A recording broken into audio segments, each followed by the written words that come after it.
McCrispy strips are now at McDonald's. Tender, juicy, and its own sauce. Would you look at that? Well, you can't see it, but trust me, it looks delicious. New McCrispy strips, now at McDonald's. Ba-da-ba-ba-ba. 7 things you don't really need to know, but probably should. I'm Jamie East, and this is the Sunday 7. I'm Jamie East, and on today's episode of the award-winning Sunday 7, we hear about a new rainforest for the Isle of Man, how Swiss researchers turned lead into gold, and why we might all need what Donald Trump calls the fat shot. Plus, Will Guyatt, the Smart 7's resident tech guru, has the latest on the weirdness of Grok AI and YouTube's latest annoying ad scheme. If you're enjoying these episodes, please do like and follow us wherever you get your podcasts. We're here 7 days a week at 7 a.m. with the 7 biggest stories on the Smart 7 in association with Metro. Before we get started, though, it was on this day in 1830 that English mechanic, the magnificently named Edwin Beard Budding, signed a formal manufacturing agreement for his new invention, the lawn mower. Cheers, Edwin. His patent described a mower with helical cutting blades designed to replace hand scythes for cropping or shearing the surface of lawns and pleasure grounds. Before you get too annoyed, Edwin also invented the adjustable spanner. This week saw US President Donald Trump attempt to tackle Big Pharma in the United States. It was hard to follow exactly what the bigger plan is, but he directed Health Secretary RFK Jr. to impose new price cuts on drug manufacturers with a 30-day window to get results.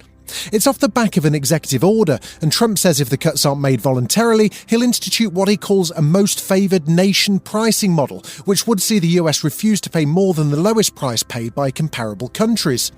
He spoke at length about price equalisation, and it sounded like there's also a potential tariff element for Big Pharma who manufacture outside the US. He also had a story about a famous rich, smart billionaire friend who was taking weight loss medication that seemed to have inspired his move on price cutting. A friend of mine who's a businessman, very, very, very top guy. Most of you would have heard of him. A highly neurotic, brilliant businessman, seriously overweight, and he takes the fat shot drug. And he called me up and he said, "President, could I ask you a question?" "What?" "I'm in London and I just paid for this damn fat drug I take." I said, "It's not working." He said, "I just paid $88. And in New York, I pay $1,300. What the hell is going on?" The irony, of course, is that President Biden had substantially lowered the cost of drugs, including insulin, but Trump scrapped those restrictions on manufacturers when he returned to power. The so-called fat shot, which is the increasingly popular family of weight loss drugs like Wegovy and Ozempic, are proving to be effective at more than just helping people to lose weight. New research suggests that apart from the health benefits of losing weight, these drugs may also have a larger role in extending what's known as health span. Former Academy of Medical Sciences Chair Professor Sir John Bell spoke to the BBC's World at Warne. What it'll make a big difference to is not life expectancy, but healthy life expectancy. So one of the problems is we have extended life, but we haven't done very well at extending healthy life expectancy. So people get old, they get 4 diseases, they've got chronic illness of one sort or another, and then they die a few years later than they would have previously. What you really want to do is you want to run healthy life expectancy out further, and that's a concept called health span, which I think a lot of these preventative interventions are really focused on now. And just from a societal perspective, that's really what we need to be shooting for. We might, but I'm not sure we want a lot of people running around at 140 years of age. What would be nice is that if everybody got to 85 and they were fit and healthy. A study by Oxford University released this week compared 11 of the weight loss drugs, and their findings suggest that while patients typically lose 8 kilos on the jabs, they regain most of the weight within a year of stopping. That reinforces the fact that the drug should be part of a regime change which involves eating healthier and exercise. However, with evidence that the fat shot can help reduce heart disease, liver disease, and potentially cognitive decline and dementia, there are indications that more people should be prescribed the medication. Dr. Hilary Jones, the medical expert on GMB, was warning it's not a silver bullet. First of all, it hasn't been trialled in people of normal weight. Secondly, there are serious and significant side effects for some people, so it wouldn't be eligible for everybody. And the cost alone would be unaffordable if it was rolled out to what people are suggesting right now.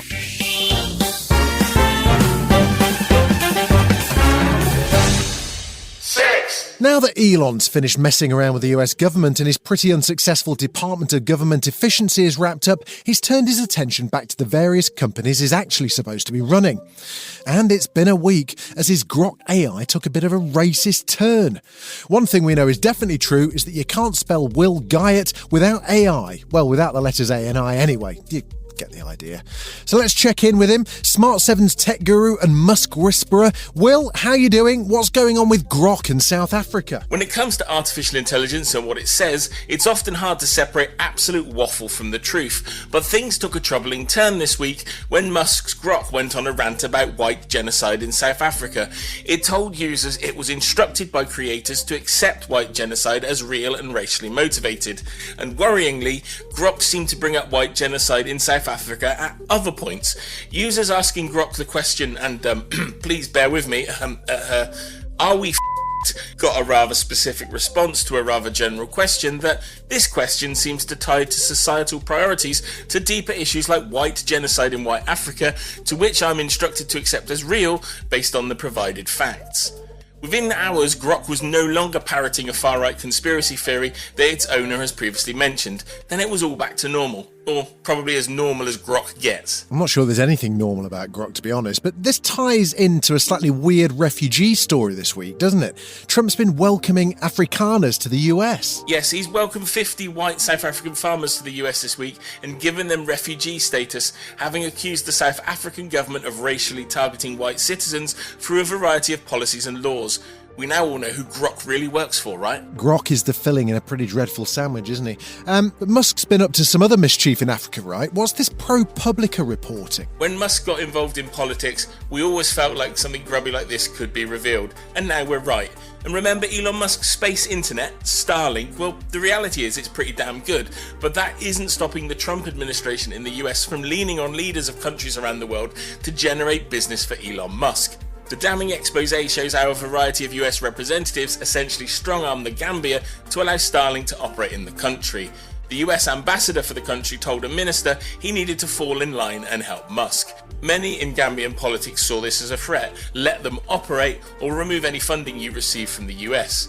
The more stuff like this we hear, the more Elon sounds like a shifty backstreet market trader than the real-life Tony Stark. Will, I won't hear a word against my backstreet shifty market traders, thank you very much. But with all the talk of AI and the risks associated, it seems like a bit of an odd time for the UK government to go all in on it. But that's what they're doing with a new tool for the civil service, isn't it? They've announced a new tool that's analysed all the responses to a government consultation for the first time.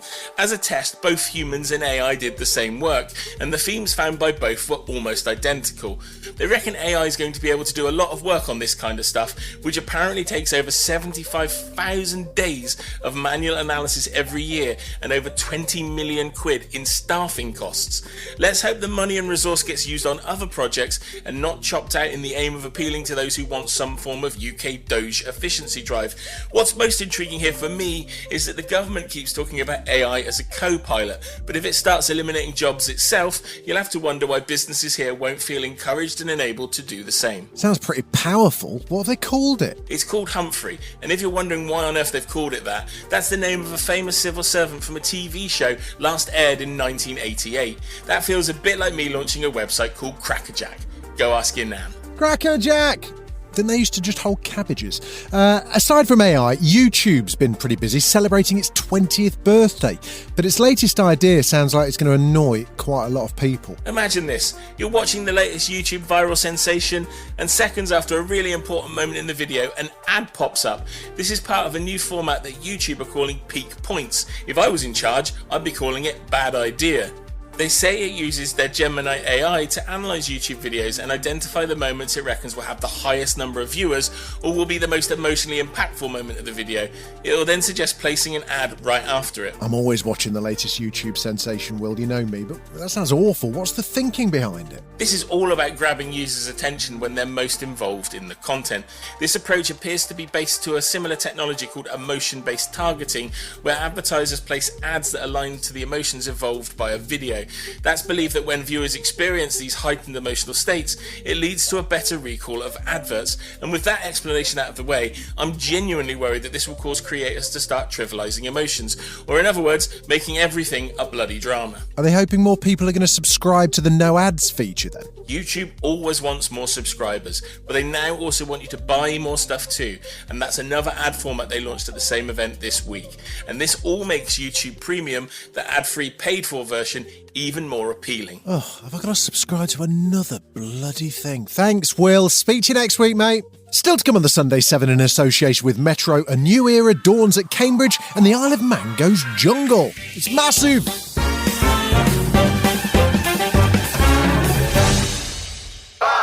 The Cambridge University Physics Department and its Cavendish lab is famous worldwide for over 150 years of groundbreaking research, including the first splitting of the atom. The lab has hosted 31 Nobel Prize winners in its lifetime, but is now moving to a brand new state-of-the-art building aimed at providing world-class facilities for a new generation of physicists. The building, which has got 173 laboratories, will host about 1,000 scientists working on a wide range of experiments and projects, from a toilet that uses lasers to analyse urine for health indications to a new design for solar panels that'll work in space. The building's been designed so that everything can be controlled, from the airflow to lighting and vibrations, to provide perfect conditions for critical experiments. Dr. Layal Malouf is postdoctoral researcher at the University of Cambridge, and she says the social aspect of the design is equally important. The Ray Dolby Centre gives us the tools and the environment to answer questions we couldn't even dream of asking before. Beyond the scientific capabilities, its collaborative spaces encourage spontaneous interactions, inspiring and igniting the next world-changing innovations. The new building is named the Ray Dolby Centre, after Ray Dolby, funnily enough, who was a student in Cambridge in the 1950s who went on to develop the world-famous Dolby surround system. His foundation made a significant donation towards the cost of the new facility. Dr. Dave Ellis is the head of the Cavendish Nanofabrication Centre, and he says the facilities are world-class. By hosting the new national facility, CORD, the Ray Dolby Centre is also a leap forward for physics in the UK. CORD provides access to our best-in-class equipment, resources and knowledge base, giving university and industrial researchers from across the UK the chance to conduct research using facilities and expertise that are unique to Cambridge. It's a gateway to future physics research.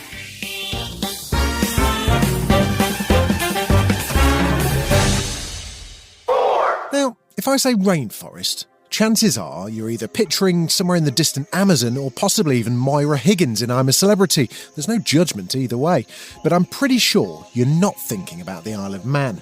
Well, that's all about to change, as the Wildlife Trust has announced plans to create a new 750-acre nature reserve on the island. The project aims to re-establish rare and temperate rainforests across the world, and the Isle of Man project's part of a £38 million investment. Don't go expecting snakes and lions, though. It's more about native Manx, oak, willow and mountain ash, with hopes that local wildlife will thrive in the protected environment.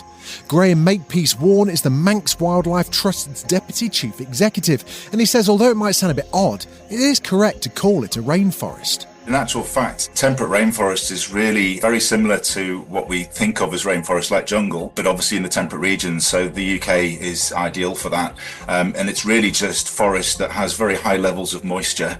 And I think the most beautiful description I've heard of temperate rainforest is plants growing on plants growing on plants. So when you get these very wooded areas which retain a lot of moisture, you get a whole plethora of species growing there from plants which then support all sorts of other species. Still to come on the Sunday 7 in association with Metro, researchers turn lead into gold and we go looking for a dusky duck. Right after this.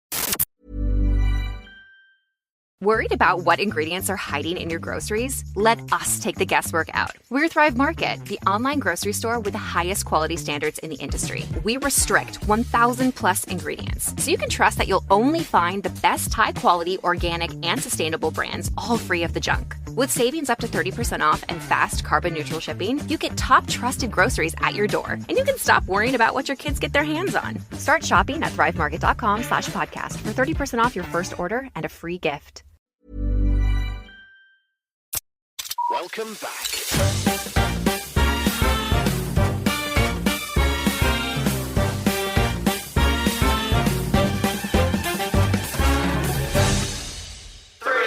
going to take a wild guess that if I said chrysopoeia, you wouldn't be able to tell me what it is. Well, stand by, I'm going to tell you. It's the age-old mystery that's plagued alchemists for centuries, the notion of turning lead into gold. The thinking was that they're both metals that are heavy and have similar properties, but that one of them is clearly considerably more valuable than the other. That search never led anywhere, but now in Switzerland, physicists have managed to achieve the alchemist's dream, largely by accident, in the CERN Large Hadron Collider. The experiment saw two lead ions charging through the collider and nearly hitting each other, which briefly disrupted the molecules enough to create gold instead of lead. Sadly, however, it was only for a tiny fraction of a second. Particle Clara is a TikTok science explainer, and she talks us through the process. Sometimes a pair of heavy ions will pass very close to each other, and due to the concentrated electric charge in each ion, there will be an electromagnetic interaction and an exchange of photons, which we call an ultra-peripheral collision. During this process, sometimes protons and neutrons can be knocked out of the ion, turning the lead into a new element. In this case, sometimes it's gold.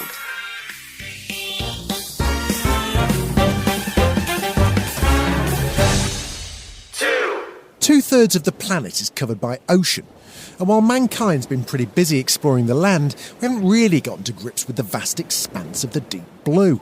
In fact, a new study released this week suggests we humans have only seen less than 1/1000% of the oceans that span the planet, and that essentially a total area that's less than 1/10 the size of Belgium.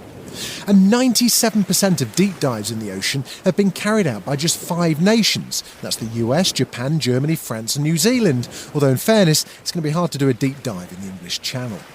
Katy Croff was the author of the study, and she's also the founder and president of the Ocean Discovery League, and she says we're missing out. The deep sea is the planet's life support system. It supports plankton in the upper ocean, which produce oxygen that we breathe. Those plankton also feed fish, which in turn feeds over 1 billion people worldwide. The deep sea absorbs heat and carbon dioxide, which moderates our atmosphere so we can live here on Earth. And increasingly, we're seeing pharmaceuticals that are based on chemical compounds from marine animals.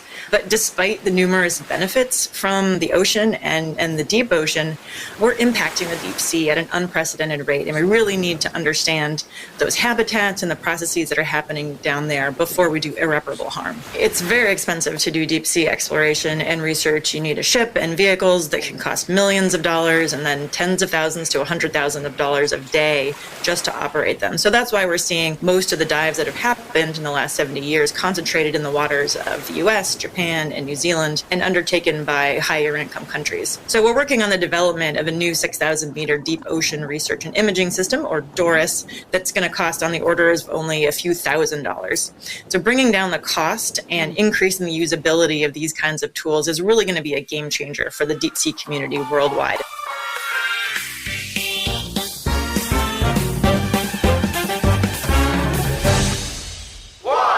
In 1747, an English naturalist, George Edwards, included a small sea duck in the second volume of his Natural History of Uncommon Birds. He sketched the duck and gave it the slightly awkward name the dusky and spotted duck. And the original sample of the species came from Newfoundland in eastern Canada. The duck got a snappier name over the years. It's now known as the harlequin duck, and researchers in California have been trying to track it down in real life. Historically, the Alaskan-based fowl would spend winter in the warmth of California's Sierra Nevada region, and scientists from the University of California have launched an appeal to find out if it still does. Rob Blank is researcher at UC Davis. We don't actually know if there are breeding harlequin ducks remaining in California. It's been kind of a mystery for a number of reasons. The more eyes we have looking for this duck, the more likely we are to find them if they are still around in the state. Kevin Ringelman is an assistant professor there, and he's been involved in the search too, concerned that climate change and logging may have disrupted the duck's natural habitat. This is a really cool and unique species. So there's only 4 species of waterfowl that live in these high alpine streams, and this is the only one in North America, and it's a really fascinating species. This has been the Sunday 7. Wherever you're listening, do us a favour and hit the follow button. We'll be back tomorrow at 7 a.m. with the regular Smart 7. Have a great rest of your weekend. Written, produced and published by Daft Doris. You were made for taking care of your dog's every need, and Farah Pets was made for taking care of their digestive needs. Farah's probiotic supplement is made with innovative ingredients, herbs, and botanicals specifically formulated to help your dog thrive. Because when it comes to your dog's gut health, we were made for going above and beyond, just like you. Visit farahpets.com/dog to get 20% off today. That's FERA pets.com/DOG. Farah Pets, we were made for this.